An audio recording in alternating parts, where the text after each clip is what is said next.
आप अंग्रेजी दवाओं से परेशान हैं या फिर रोगों से परेशान होकर संसार से उठ जाना चाहते हैं? उठ जाने से पहले नाड़ी वैद्य क्या क्लब ट्राइए और अपने सभी रोगों का आयुर्वेद में सही समाधान पाइए।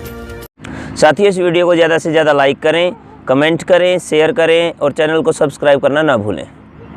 बुद्धि की कामना करें, बुद्धि मांगे, और बुद्धि भी ऐसी जो सात्विक हो, जो सन्मार्ग पर ले जाने वाली हो, विवेक से परिपूरित हो, अर्थात सही और गलत का निर्णय ले सकने वाली बुद्धि।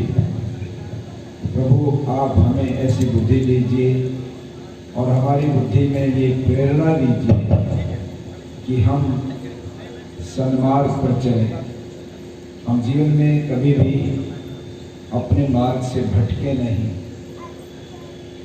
जब हमारे सामने यह अवसर आए कि हमें निर्णय लेना पड़े अपने जीवन का, तो हम उस समय सही निर्णय ले सकें, शास्त्र के अनुसार निर्णय ले सकें।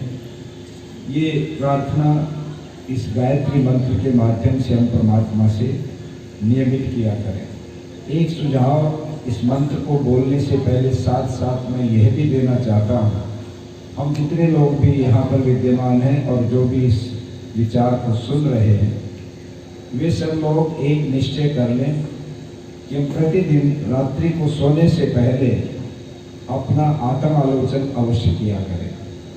प्रातःकाल से सायंकाल तक हमने आज क्या किया, हमारे आचरण से, हमारे व्यवहार से, हमारी वाणी से कोई ऐसा तो कार्य नहीं हो गया जिससे किसी की अनावश्यक हानि हुई हो, या जिससे मेरे कुछ संस्कारों में कहीं दोष आ गया हो, मेरे मन में कोई गलत विचार तो नहीं उठा, किसी का अपमान करने का, किसी को हानि पहुंचाने का विचार तो मेरे मन में नहीं आया, किसी को मैंने अपनी वाणी से कठोर शब्द बोलकर या गाली देकर अपमानित तो नहीं किया।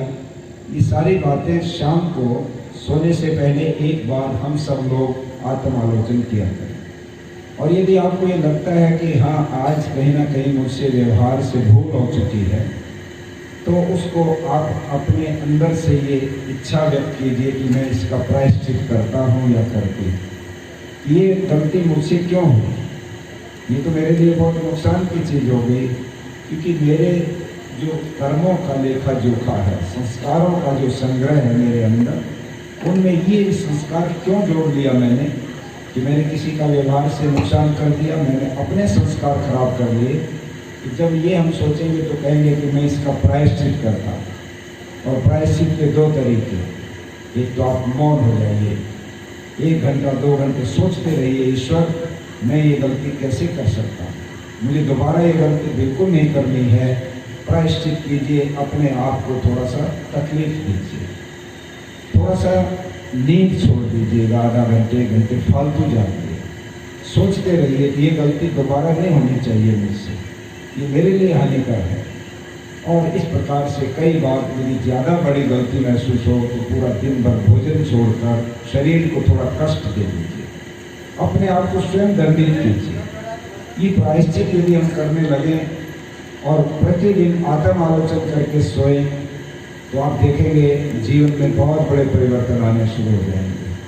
छोटी छोटी बातों पर हम लोग व्यवहारिक गलतियाँ करते रहते हैं, ध्यान नहीं देते हैं, और वो हमारा स्वभाव बनता चला जाता है। फिर हम कहीं भी बैठेंगे, कुछ भी बोलते जाएंगे, कुछ भी व्यवहार में गलतियाँ होती रहेंगी, हम उसकी तरफ कभी ध्यान नहीं देंगे। तो ये प्रतिदिन एक तरह से आत्म आलोचन का जो है जो कार्य है वो हम सबको करना चाहिए।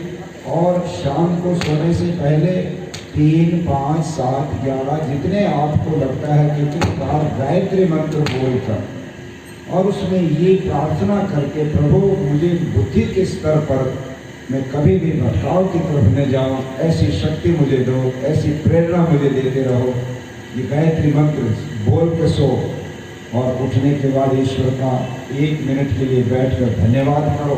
फिर पैर नीचे जाना चाहिए बिस्तर से, पहले धन्यवाद करो, प्रभु बहुत साफ नींद आई, स्वप्न नहीं आए, मैं रात को बहुत अच्छी प्रकार से सोया हूँ और मेरा स्वास्थ्य बहुत अच्छा है, आपकी कृपा मेरे ऊपर बनी रहे। जो व्यक्ति ईश्वर को इस प्रकार से दोनों समय स्मरण करके और अपने कार्य को आगे बढ़ाता है तो आप समझ लीजिएगा कि ईश्वर को उसका समर्पण हो जाता है।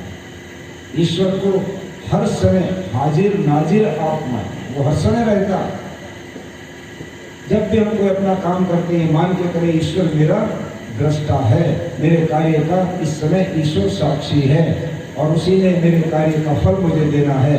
यदि हम इस काम को अपने साथ जोड़ लेंगे तो आप देखेंगे कि बहुत बड़े परिवर्तन हमारे जीवन में आ जाएंगे। आओ मिल करके एक बार सब जने जो है गायत्री मंत्र बोल लेते हैं, फिर थोड़ी देर कुछ चर्चा करें।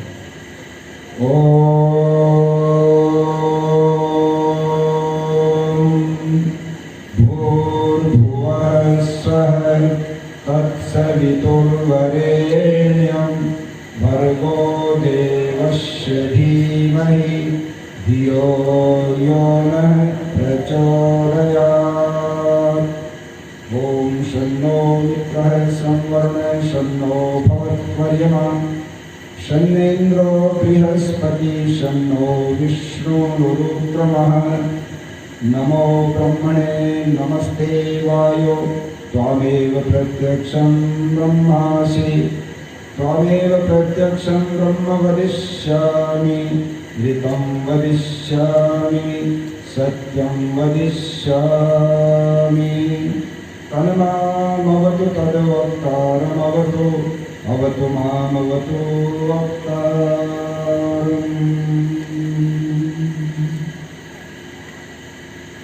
आर्य जगत के प्रतिष्ठित प्रसिद्ध और अंतर्राष्ट्रीय स्तर के व्याख्याता विद्वान श्रद्धेय आचार्य वेद प्रकाश श्रोत्री जी आर्य समाज को अपने जीवन को समर्पित करके एक नई ऊर्जा प्रदान करने वाले, एकदम यौवन और युवावस्था में संन्यास की दीक्षा लेकर सन्यासी बने आदरणीय स्वामी आदित्यवेश जी, हमारे राम कथा के वाचक और आर्य समाज के बहुत उच्च कोटि के भजनोपदेशक विद्वान आदरणीय आचार्य कुलदीप आर्य जी, हमारे नेता और हमारे इस पूरे के पूरे संस्थान के आर्य समाज बांडा के सूत्रधार कर्णधार श्रद्धेय बाबू आनंद कुमार जी, जिन्होंने हमारे आर्य समाज के बहुत बड़े बड़े दायित्व अपने कंधों पर लिए हैं।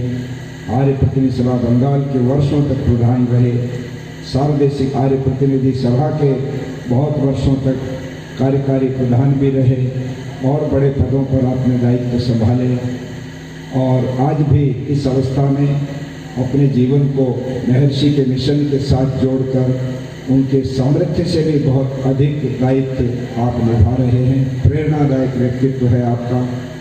हमारे इन विद्यालयों की एकेडमी और दूसरे विद्यालय की प्रधानाचार्य हमारी बहनें, विदुषी बहनें, अन्य सभी उपस्थित यहाँ पर सम्मानित सज्जनों, श्रद्धामयी मातृशक्ति, प्रातःकाल का समय है और अभी थोड़े ही देर पहले बहुत ही सुंदर, बहुत ही प्रेरणादायक और हमें अपने जीवन के लक्ष्य को प्राप्त कराने वाला एक व्याख्यान, आध्यात्मिक व्याख्यान श्रद्धेय आचार्य वेद प्रकाश जी से हम सभी ने सुना।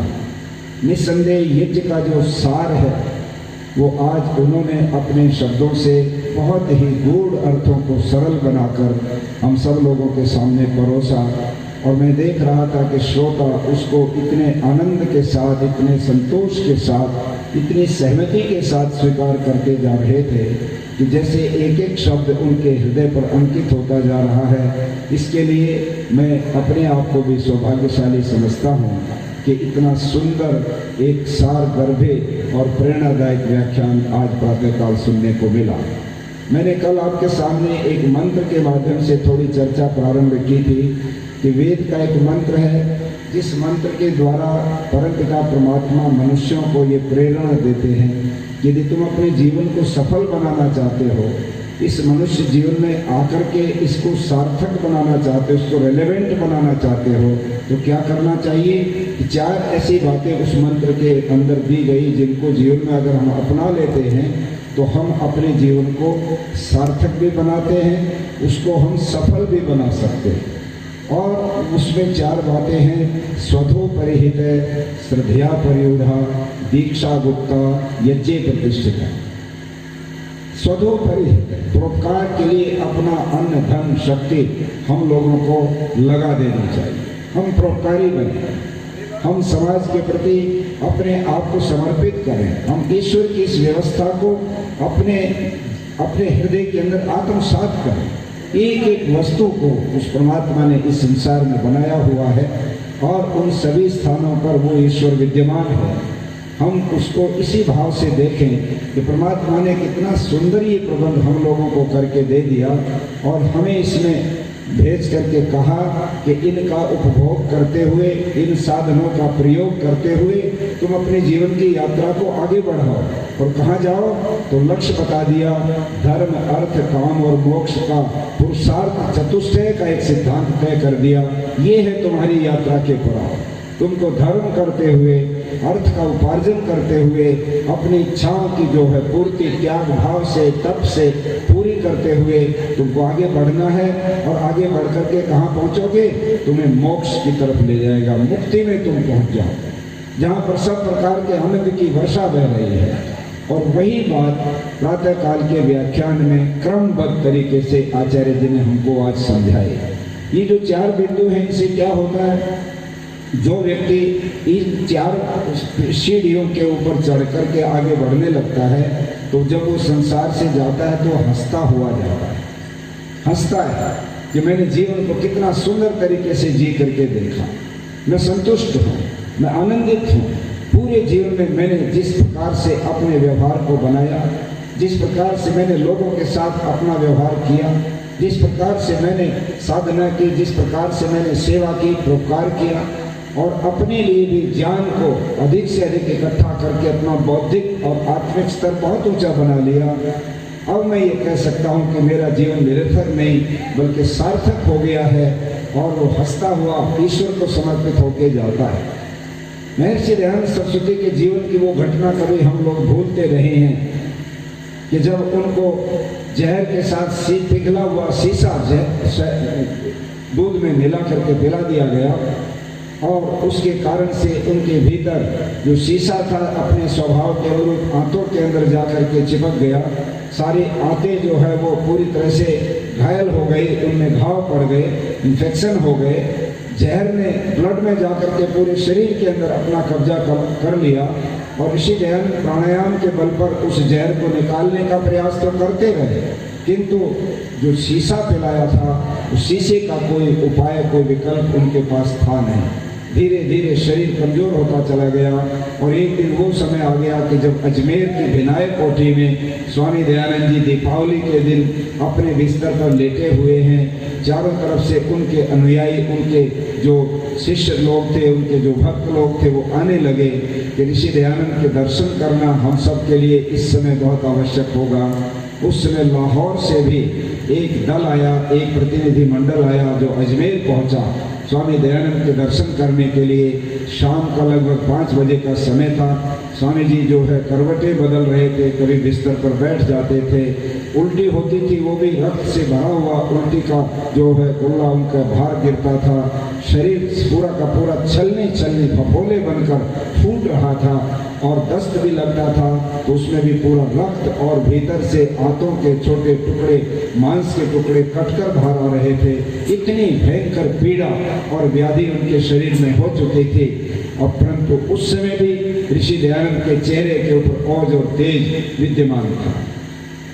उस समय सब लोग खड़े हुए हैं चारों तरफ। स्वामी दयानंद जी ने सावधान होकर के और एक अपने सभी लोगों से कहा, सब मेरे पीछे आ जाओ और इस भवन के सब दरवाजे खोल दो।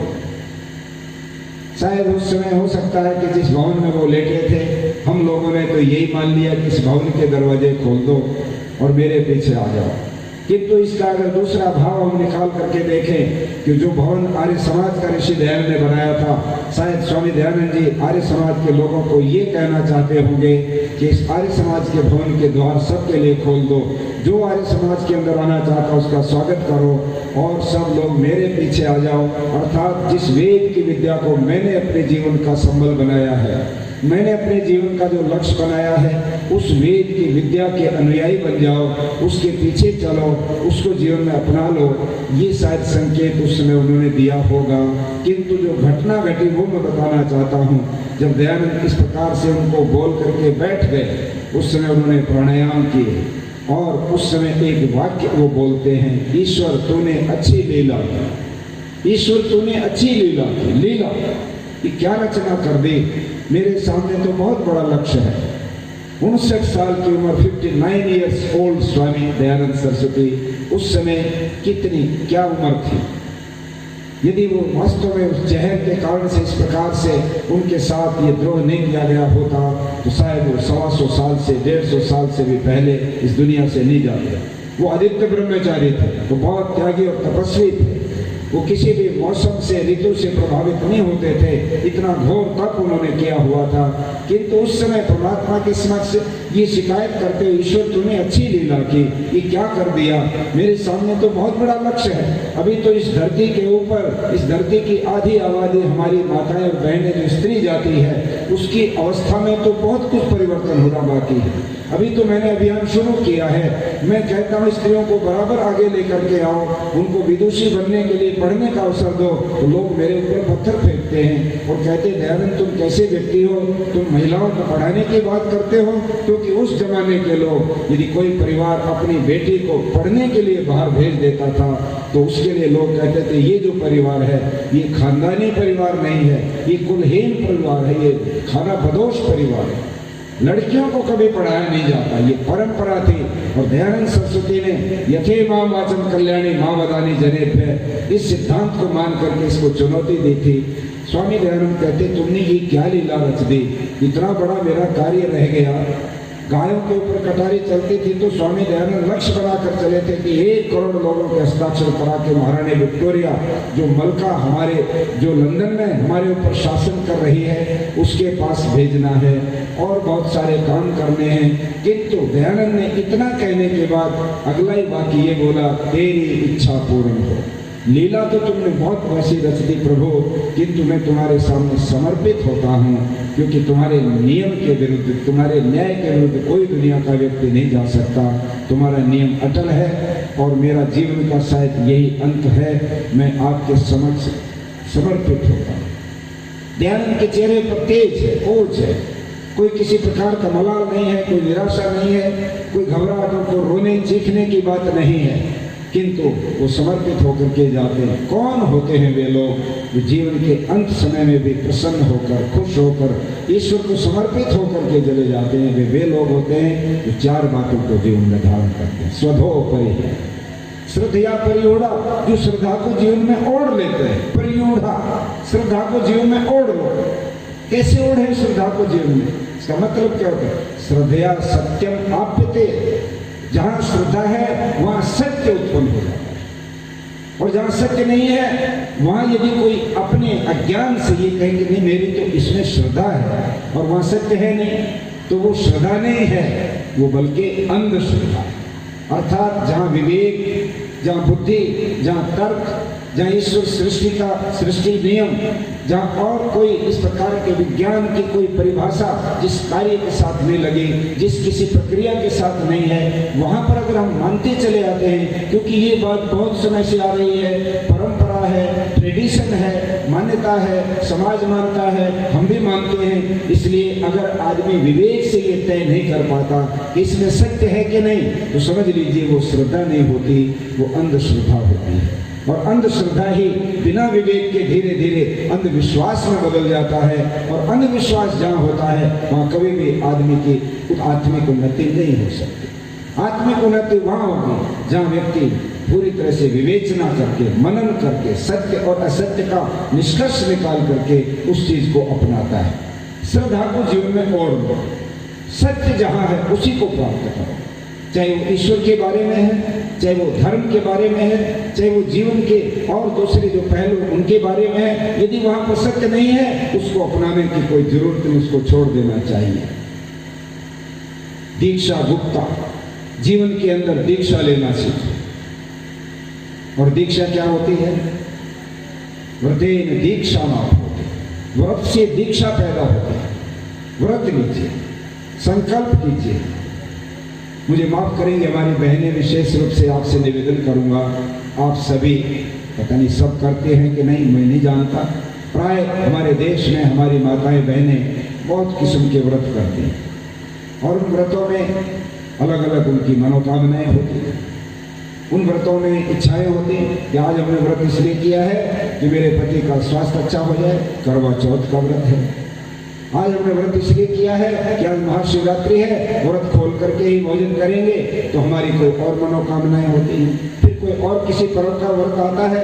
ये जो व्रत होते हैं, यहाँ पर यदि आप इसकी व्याख्या आप करेंगे तो व्रत का मतलब है ऐसा संकल्प, ऐसी प्रतिज्ञा जिससे मेरे जीवन के अंदर जो पहले से कोई विचारों में, हमारे जीवन के किसी और विशेष कार्य में या किसी भी आदत में, किसी दिनचर्या में, किसी और कारण से मेरा कहीं ना कहीं नुकसान की चीज मेरे जीवन से जुड़ी हुई है, उसको हटाकर मैं सही निर्णय लेकर व्रत करता हूँ। आज के बाद ऐसा नहीं करना, आज के बाद इस तरह का कार्य मैंने नहीं करना। इस प्रकार का कोई व्रत लेकर, संकल्प लेकर जब व्यक्ति आगे बढ़ता है, व्रतेन दीक्षा न अपनोति, तो वो उसकी दीक्षा बन जाती है। आज शिक्षा में दीक्षा नहीं, मैं पूरे चैलेंज से कहता हूं, वर्तमान शिक्षा प्रणाली में दीक्षा नहीं है। होता क्या है, जब शिक्षा पूरी हो जाती है तो दीक्षांत समारोह होता है, दीक्षा का अंत कर दिया जाता है उसको। क्यों, कहां से आ गया ये सब, किसने इसको पैदा कर दिया दीक्षांत को? जब शिक्षा पूरी हो जाती थी प्राचीन काल की शिक्षा व्यवस्था में, ऊंची से ऊंची शिक्षा ब्रह्मचारी या ब्रह्मचारिणी या अर्थात छात्र या छात्राएं जब पढ़ करके अपने संस्थान से निकलते थे, स्नातक बनते थे, स्नातिकाएं बनते थे, तो उनके वाइस चांसलर या जो उस समय उनके बड़े अधिकारी, आचार्य, प्राचार्य जो भी होते थे, वो उनको बिठाकर बाकायदा उस समय दीक्षा देते थे। और वो दीक्षा किस बात की देते थे? इस संसार के अंदर 3 ऐसे शत्रु हैं, 3 ऐसी मुख्य समस्याएं हैं जिनसे पूरी मानवता जूझती है। एक है अज्ञान की समस्या, दूसरी है अन्याय की समस्या और तीसरी है अभाव की समस्या। अज्ञान, अन्याय, अभाव, ये 3 समस्याएं हैं। इन तीनों समस्याओं से एक प्रकार से अपना संकल्प बनाकर इनको मिटाने का, इनको समाप्त करने का जो स्नातक और स्नातिकाएं संकल्प लेते हैं या जो स्पेशलाइजेशन करते हैं, जो विशेषज्ञता हासिल करते हैं, स्पेशल एक पढ़ाई करते हैं कि मैंने इस विषय की पढ़ाई पूरी कर ली है और आज से मैं इस कार्य के यहाँ पर दीक्षा लेता हूँ, संकल्प लेता हूँ कि मैं अपने जीवन के अंदर ये कार्य करूँगा, निष्काम भाव से करूँगा और पूरी मानवता के लिए बिना भेदभाव के अपनी सेवाएं समर्पित करूँगा, तो दीक्षित होता है। अज्ञान को मिटाने की दीक्षा लेता है ब्राह्मण। पूरी ऊंची से ऊंची शिक्षा, चारों वेद शास्त्र पढ़ ली और बहुत सारा ज्ञान विज्ञान उसने पढ़ डाला। सबसे बड़ा शिक्षा का जो भंडार है, ज्ञान का भंडार जिस विद्यार्थी के पास आ गया है, उस संस्थान के जो आचार्य हैं वो उनको कहते हैं ये सबसे 1 नंबर पर, ये मेरिट में टॉपर है, गोल्ड मेडलिस्ट है। जो सबसे ऊंची शिक्षा प्राप्त किए विद्यार्थी थे, उनको उन्होंने कहा तुम आज से ब्राह्मण का कार्य संभालोगे। और ब्राह्मण का कार्य क्या है? ज्ञान को फैलाना और अज्ञान को मिटाना, अंधेरे को मिटाना, प्रकाश को लाना। प्रकाश ज्ञान का प्रतीक है और अंधेरा अज्ञान का प्रतीक है। ब्राह्मण का दायित्व है वो ज्ञान को बढ़ाए, अज्ञान को मिटाए। और यदि वो इस काम को नहीं करता तो समझ लीजिएगा कि वो अपने उस वर्ण को, उस दीक्षा को पूरा करने में फेल हो गया, असफल हो गया और उसने अपनी दीक्षा जो ली थी उसको तोड़ दिया। दीक्षा गुप्ता, जो दीक्षा है उसकी सुरक्षा, ज्ञान की सुरक्षा, न्याय की सुरक्षा और संसार के अंदर लोगों के जो संसाधन हैं, जो सबको बराबर मिलने चाहिए, उनकी सुरक्षा कौन करेगा? जो उन क्षेत्रों के अंदर दीक्षित है। जो कम शिक्षा थी उसको क्षत्रिय का एक प्रकार से संकल्प दिलवाया गया, उसको दीक्षा दी गई। समाज में कहीं भी अन्याय नहीं होना चाहिए, समाज में कहीं भी किसी के ऊपर ज्यादती नहीं होनी चाहिए, अत्याचार नहीं होना चाहिए।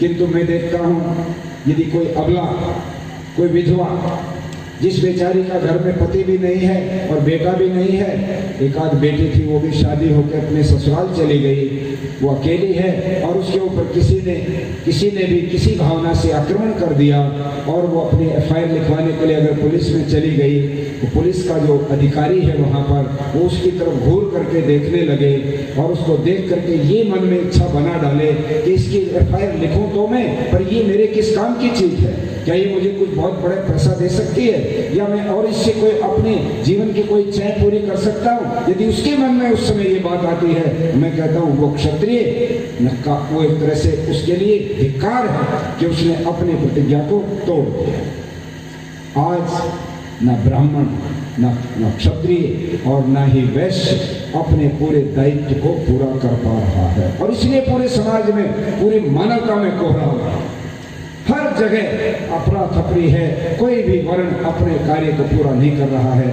दीक्षा गुप्ता वैश्य का ये दायित्व है और वैदिक वर्ण व्यवस्था में जिस पर अलग से मुझे बोलने की इच्छा थी, पता नहीं कब मौका मिलेगा, विषय बदल जाते हैं रोज, क्योंकि दूसरे व्याख्यान सुनते हैं तो विषय उनमें से कोई को ढूंढ के बोलने का मन बन जाता है। मैं ये कहता हूँ कि आज जब ये सारी व्यवस्था हम देखते हैं तो प्राचीन काल में ये व्यवस्था थी, ब्राह्मण पैसे नहीं कमाता था, ब्राह्मण ज्ञान प्रचारित करता था, ज्ञान का प्रकाश करता था। क्षत्रिय पैसे नहीं कमाता था, उसके बच्चों की पढ़ाई का, उसके अपने भरण पोषण का, उसके मकान का, उसके आने जाने के साधन का सारा दायित्व समाज और राष्ट्र के ऊपर होता था। ब्राह्मण का भी, शूद्र का भी। केवल एक वैश्य था जो पैसे का अर्जन करता था। वैश्य जो है कौन है, चाहे व्यवसाय करते हैं, चाहे उद्योग चलाते हैं, चाहे खान खदान इनके ऊपर को खनन करते हैं, और चाहे वो पशुपालन करते हैं, चाहे कृषि करते हैं, खेती करते हैं, तमाम सारे वैश्य वर्ण के लोग माने जाते हैं। ये लोग पैदा करके और सारा का सारा जितना संसाधन है वो जमा करते हैं और जमा करने के बाद उसी में से सारे वर्णों का पालन पोषण होता है। जिसकी जो योग्यता है उसको राष्ट्र में उतना बड़ा सम्मान तो मिलेगा। ब्राह्मण को सबसे बड़ा सम्मान इसलिए मिलेगा, सारी योजनाओं का बनाने वाला, सारे ज्ञान को सब वर्णों में, सारे समाज में दे देने वाला वही एक विद्वान है, अथॉरिटी है वो ज्ञान की, तो उसका सम्मान सबसे ऊंचा होना चाहिए। आज भी यही है, कहीं ना कहीं किसी रूप में आज है ऐसा। जितने बड़े बड़े पद हमारे देश के अंदर दिए जाते हैं उनमें कोशिश तो यही होती है कि उस स्तर के व्यक्तियों को वो मिले। ये अलग बात है कि जो देने वाले हैं, अगर वहाँ कोई हेरा फेरी और पक्षपात के लोग बैठे हों, वहाँ पर कोई नेपोटिज्म या मैनिपुलेशन वाले लोग बैठे हों, तो वो जरूर अपना कोई परिवार का आदमी, अयोग्य आदमी कहीं ना कहीं चक्कर काट के उसको लिस्ट में नाम डलवा देते हैं और कोई पद्म भूषण और कोई दूसरे भूषण और पता नहीं क्या क्या पद ले भी जाते हैं। बाद में अखबारों पर टिप्पणियां आती हैं, अरे इसके ऊपर तो इस तरह के क्रिमिनल केस भी थे, इसको ये पद कैसे मिल गया, मालूम पड़ा कि इसकी कहीं अप्रोच बड़ी थी, उस लिस्ट में नाम डलवा दिया। न्याय नहीं था, हमारी व्यवस्था में ऐसा कहीं नहीं होता था। इसलिए मैं कहता हूं दीक्षा गुप्ता, जिस समाज के अंदर दीक्षा का महत्व लोग समझ जाते हैं वो समाज हमेशा आगे बढ़ता। एक बात यज्ञवेदी पर आई, वो कहकर के मैं समझता हूँ मैं वाणी को विराम दूंगा, क्योंकि आप सब लोगों का मन बना हुआ है, उस तरफ ध्यान है कि अभी कुलदीप जी आपके बीच में आ जाएं। यज्ञ के अंदर दो बात है, एक है दान, एक है दक्षिणा।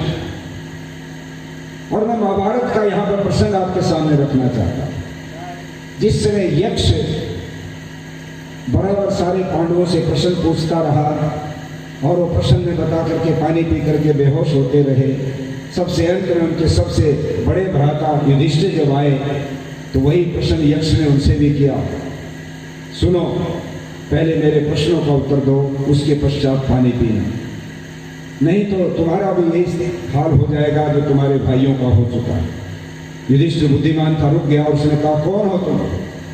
उन्होंने कहा मैं यक्ष हूँ, इस तालाब का मालिक हूँ और मेरे प्रश्नों का उत्तर दिए बिना आप पानी नहीं पी सकते, मेरी इजाजत के बिना। युधिष्ठिर समझ गया कि राज यही है कि जिसके अवहेलना करके भाइयों ने जो ये कदम बढ़ाया तो ये मूर्छित हैं। वो रुक गया, उसने कहा प्रश्न पूछे, और वो बड़े लंबे एक बहुत बड़ी लिस्ट है उन प्रश्नों की, उनमें दो प्रश्न पूछते हैं। क्या पूछते हैं? कथम यज्ञम मृतम शाह, वो यज्ञ कौन सा है जिसका कोई फल नहीं मिलता, जो मर जाता है। यहां पर युधिष्ठिर जो उत्तर देता है, यज्ञम मृतम अदक्षिणा, जिस यज्ञ में दक्षिणा नहीं है वो यज्ञ सफल नहीं होता। दक्षिणा के दो भाग हैं। एक भाग यज्ञ को पूरी तरह से श्रद्धा से, विद्वत्ता से और यजमान के हित की भावना से, यजमान के हित की भावना से, ऋत्विज जितने बैठे उनकी यज्ञ की भावना से, जितने लोग आहुतियां दे रहे उनके हित की भावना से, उनके कल्याण की भावना से, जो ब्रह्मा, जो वेद पाठी, जो यज्ञ कराने वाले लोग हैं वो कितना पुरुषार्थ करके भावनाओं को मिलते हैं, वेद मंत्र बोलते हैं, यज्ञ को पूरी तरह से संचालित करते हैं। यजमानों का और सब लोगों का ये दायित्व बनता है कि उनका सम्मान करें, उनको अपने अपने साधनों में से इस तरह से उनको सम्मानित करें कि दक्षिणा उनकी जरूर हो। कोई भी व्यक्ति दुनिया में मुफ्त में काम किसी से नहीं लेता है, किंतु ये मात्र दक्षिणा नहीं है। यदि इसी पर छोड़ दिया तो माना जाएगा कि यज्ञ में भी कहीं ना कहीं पैसे का ही खेल होता है। नहीं, ये उन यजमानों का, उन गृहस्थियों का दायित्व है। यदि वो ऐसा नहीं करेंगे तो पाप के भागी बन जाते हैं।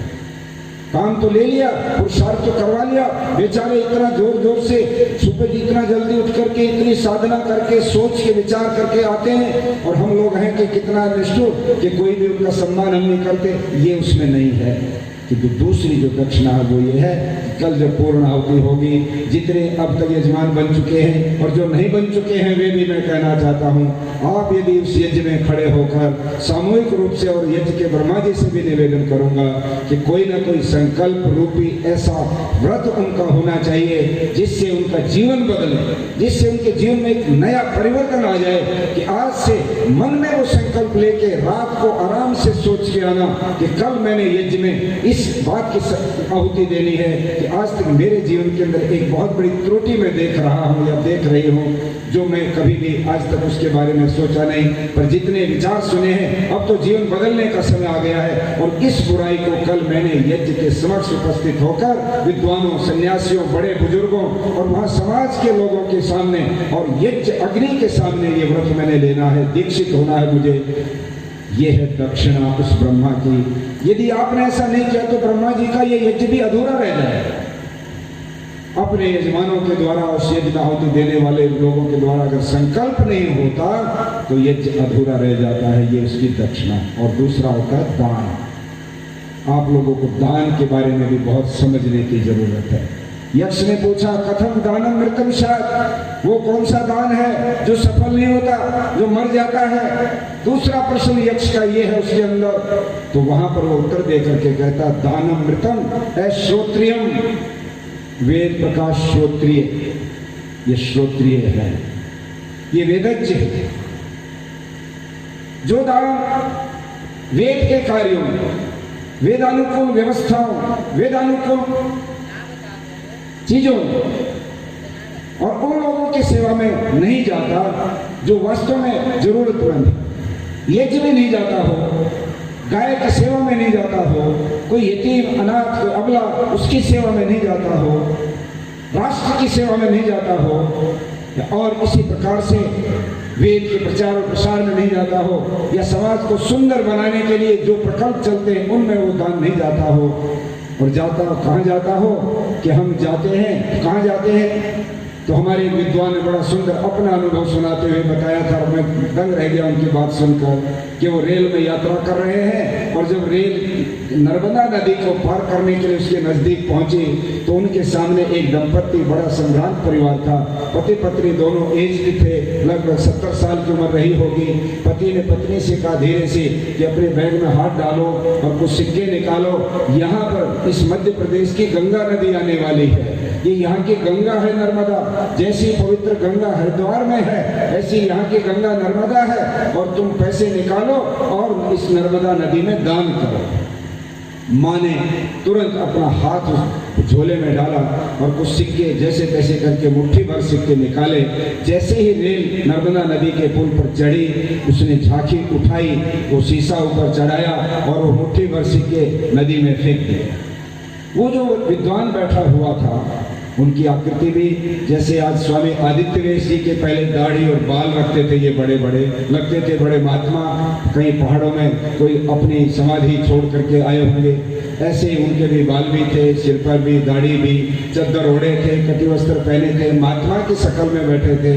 जब उन्होंने कहा, माता जी आपने तो आज पाप कर दिया, जैसे ही ये शब्द उस महात्मा के मुंह से निकले, एकदम दोनों के दोनों पति पत्नी एकदम संकित होकर कहने, अरे महाराज आप अपने मुंह से ऐसी बात क्यों निकालते हो? आप तो महात्मा हो, मैंने क्या पाप कर दिया? मैंने तो दान किया है। उन्होंने कहा, माँ तुमने दान नहीं किया है, तुमने पाप कर दिया। यदि ये दान होता तो मैं तुम्हारी तारीफ करता, क्योंकि आपके द्वारा डाले गए इन सिक्कों को इस नदी में जो घूमने वाली मछलियां हैं, जो मेंढक हैं, जो कछुए हैं, या और जो पानी के जो कीड़े होते हैं, वो कोई भी तो इनका उपयोग नहीं करेगा। ये लोहे के बने हुए हैं, नीचे ये रेत में पड़े रह जाएंगे, इनको जंग लग जाएगा, ये किसी के काम नहीं आने वाले हैं। इसको तो ये इस नर्मदा का पानी भी इनका कोई उपयोग नहीं करेगा, नर्मदा काम नहीं लेगी, ये सारे जीव जंतु इनसे काम नहीं लेंगे। किसके काम आया ये दान? यदि आप आने वाले रेलवे स्टेशन पर जब रेल रुकेगी और इधर प्लेटफार्म और इधर रेल की दो जो लाइनें जाती हैं, उनके अंदर रेल में बैठे लोग रेलवे स्टेशन के प्लेटफार्म से पत्ते पर कुछ पूड़ियाँ, कुछ सब्जी, कुछ अचार लेकर के खाते हैं और वो झूठा पत्ता उन लाइनों के बीच में फेंक देते हैं। तो आपने देखा होगा कुछ इस प्रकार के गरीबों के बच्चे दौड़ते हैं कि वो मुझे मिल जाए वो पत्ता पहले, और वहां से उठा करके उसको चाटते हैं, खाते हैं, या उधर आकर के कहते हैं, बाबू रात को आपका बचा हुआ अगर भोजन हो तो हमें दे जाओ, हम उसको खा लेंगे। भिखारियों की तरह से जब इस तरह से वो लपक कर पड़ते हैं, उस समय केवल वो पत्ता नहीं उठता। आप जानते हैं उन नाली, उन दोनों लाइनों के बीच में उस रेल के अंदर जो फ्लश चलते हैं, उनका भी गंध उसके अंदर पड़ता है। क्या दुरावस्था है। उस विद्वान ने कहा, माता जी अगर आप इन पैसों से वहाँ कुछ ब्रेड खरीद लेती, कुछ पूड़ी खरीद लेती, उस पर अचार रखवा कर वहाँ पर उन भूख से बिलबिलाने वाले लोगों को अगर खिलाती, कितना धर्म होता, कितना अच्छा लगता, वे आपको आशीष देते, भगवान आपके इस कार्य को कितना महान मानता कि देखो इन्होंने कितना बड़ा काम कर दिया कि दिन भूखे लोगों को भोजन करा दिया इन्होंने, इनकी भूख शांत हो गई, अब ये आनंद से रहेंगे दिन भर। जब ये बात कही तो उन्होंने कहा, महाराज ये बात तो आज तक हमें किसी ने बताई नहीं। हम लोग दान देते ही किसी तालाब में फेंक देंगे, किसी नदी में फेंक देंगे, किसी और जगह चढ़ा देंगे, और कई जगह तो मुझे माफ करेंगे, यदि भैरव के मंदिर में शराब की बोतल का दान हम चढ़ाते हैं, तो न मुझे उस देवता का कुछ समझ में आ रहा कि वो कैसा देव है जो शराब मांगता है। और उस शराब के चढ़ाने के बाद 1/4 शराब उस देवता के मुख में गई, और बाकी उसके नीचे सीमेंट का बना हुआ, मार्बल का बना हुआ टैंक है। दिन भर में 1000 आदमी बोतल चढ़ाते हैं, उस टैंक में सैकड़ों लीटर शराब जमा हो जाती है, और शाम को उसको निकाल कर फिर से बोतलों में बंद करके और बाहर दुकानों पर दे दिया जाता है। एक बोतल 10-10 और 20-20 बार बिकती है, और हम लोग आंख के अंधे और गांठ के पूरे उसी शराब को खरीद के बेचते रहते हैं, और जिनकी आमदनी हो रही है वो माला माल हो जाते हैं। और हमने ये मान लिया कि हमने देवता को शराब दे दी, और बाकी बची हुई शराब का क्या करते हैं? 1/4 मैंने खुद अपनी आंखों से देखा। उज्जैन के पास जो भैरव का मंदिर है, सेवाराम पटेल जी आर्य प्रतिनिधि सभा मध्य प्रदेश के प्रधान होते थे, मुझे ले गए थे, और वहाँ जब मैं खड़ा देख रहा था, एक हमारी बहन बेचारी 2 बच्चों को लेकर आई। लंगूर बहुत बड़े बड़े वहाँ पर होते हैं, वो हाथ में बोतल थी, और बोतल को लंगूर आया, और एक हाथ में लिफाफा था जिसमें केले थे। लंगूर वहाँ पर केले खाने के लिए रहते हैं, जैसे दौड़ के आए तो वो जो केले का लिफाफा खोसने लगे तो शराब की बोतल भी छिन गई, और वो नीचे पक्के फर्श पर पड़ी तो टूट गई, और वो फैल गई शराब। उसके पास बजट आगे नहीं था, वो बहन रोने लगी। मैंने पूछा, बहन क्या बात हो गई? वैसे कोई बात नहीं, अब इसके अगली बार चढ़ा देना कि नहीं, मैं तो स्पेशल मनोती लेकर आई थी, अब मेरा बजट भी नहीं रहा, अब तो एक पौवा ही ले सकती हूँ, मुश्किल से 20 रुपये मेरे पास बचा, ये तो जो सही दान था वो तो सारा खराब हो गया। बड़ी दुखी हुई। मैं ये कहता हूँ कि वो जो शराब बचती उसको बाकायदा प्रसाद रूप में छोटे बच्चे से बड़ों को बांटा जाता है। कहाँ हम दान देते हैं? एक व्यक्ति जिसके तहखाने में 250 करोड़ रुपए मिला, हरियाणा के सिरसा के अंदर जो रहता था, एक ट्रक बंदूकों की निकली उसके उस डेरे के अंदर से। सैकड़ों महिलाएं पंजाब की जो वहाँ के आतंकवादी, उन महिलाओं को वहाँ से उठाकर लाते थे, डेरे में रखा जाता था, उनकी शिकायतें पकड़ी गई थी। उन शिकायतों को जिस नौजवान पत्रकार ने अपनी पत्रिका में छापा, उन लड़कियों की भावनाओं को पंजाबी गुरमुखी भाषा में छापा। आर्य समाज का वो पत्रकार था रामचंद्र छत्रपति, उसको शाम को जैसे उसने छाप दिया, डेरे की तरफ से फोन आया कि तुम नहीं जानते डेरे के प्रमुख का कितने लंबे चौड़े हाथ हैं और तुम अपनी जिंदगी से अब हाथ धो के रहोगे। शाम को घर आने लगे तो पीछे से गुंडे आए और उसको गोलियों से भून दिया, शहीद हो गया वो नौजवान। ऐसे लोगों को हम दान चढ़ाते हैं। दान देने की भी हम लोगों को विवेक होना चाहिए, बुद्धि से निर्णय लेने की योग्यता होनी चाहिए। अच्छे कार्यों में दिया हुआ दान, यज्ञ में आप डालते हो आहुति, एक चुटकी आहुति डालते हो, एक चम्मच घी डालते हो, हजारों गुना होकर, ये विज्ञान का सिद्धांत है। जो चीज आप डालते हो वो सूक्ष्म बन जाती है। आग का स्वभाव है, जो चीज आपने उसमें डाली वो उसको तोड़ देती, ब्रेक करती है। और कितना ब्रेक करती है? जितना एक एटम है, अणु अणु में बदल देती है एक एक पदार्थ को। और वो अणु में बदले हुए आपकी आहुति के हिस्से वायुमंडल में फैलते हैं और पूरे वायुमंडल में से हम आप सब लोग, किसी जाति का व्यक्ति हो, किसी मजहब का व्यक्ति हो, कोई पशु पक्षी भी हो, पेड़ पौधे भी हो, आपके द्वारा यज्ञ के माध्यम से जो दान आपने किया, जो आहुति डाली, कितने प्राणियों को मिल गया। और इसलिए हमारे शास्त्रों ने कह डाला, यज्ञो वही श्रेष्ठतमं कर्म, यज्ञ ही सबसे श्रेष्ठ कर्म है, क्योंकि ये प्राणी मात्र का भला करने वाली चीज है। यज्ञ में हमको दान देना चाहिए, घी देना चाहिए, सामग्री देना चाहिए, और भी जिस रूप में आप दे सकते हैं वो आपका दान फलता है। नहीं तो ऐसे लोगों को दिया हुआ दान, ऐसी व्यवस्थाओं में दिया हुआ दान, तो सारा का सारा मर जाता, उसका कोई पुण्य प्राप्त होता नहीं है। इन शब्दों के साथ हम लोग इन बातों पर अपने जीवन में अगर ऐसी चीजें चलती हों और बिना विवेक और ज्ञान के चलती रहती हैं, ट्रेडिशनल ढंग से मान के चले जाते हैं, उनको देखें और उनको जीवन से हटाएं, जीवन को सात्विक बनाएं, वेद की मान्यताओं के अनुसार जीवन को जीने का संकल्प लें। इन शब्दों के साथ आप सब लोगों का बहुत बहुत धन्यवाद। सबको सादर नमस्ते। बालों की समस्या से क्यों हो परेशान? बच्चा खाए या जवान, सबका इलाज होगा एक समान। सिर दर्द और कब्ज होंगे 3 दिन में छूमंतर। न जादू न टोना, है केवल आयुर्वेदिक तंत्र। नाड़ी वैद्य हूं मैं, आयुर्वेद का कमाल देखना। ला इलाज हो कोई भी बीमारी, जड़ से होगा उसका इलाज देखना। कमजोरों के लिए बना दिया है ऐसा रसायन, खाकर उसको जीवन का आनंद देखना। YouTube पर जाकर सब्सक्राइब कीजिए नाड़ी वैद्य का क्लब।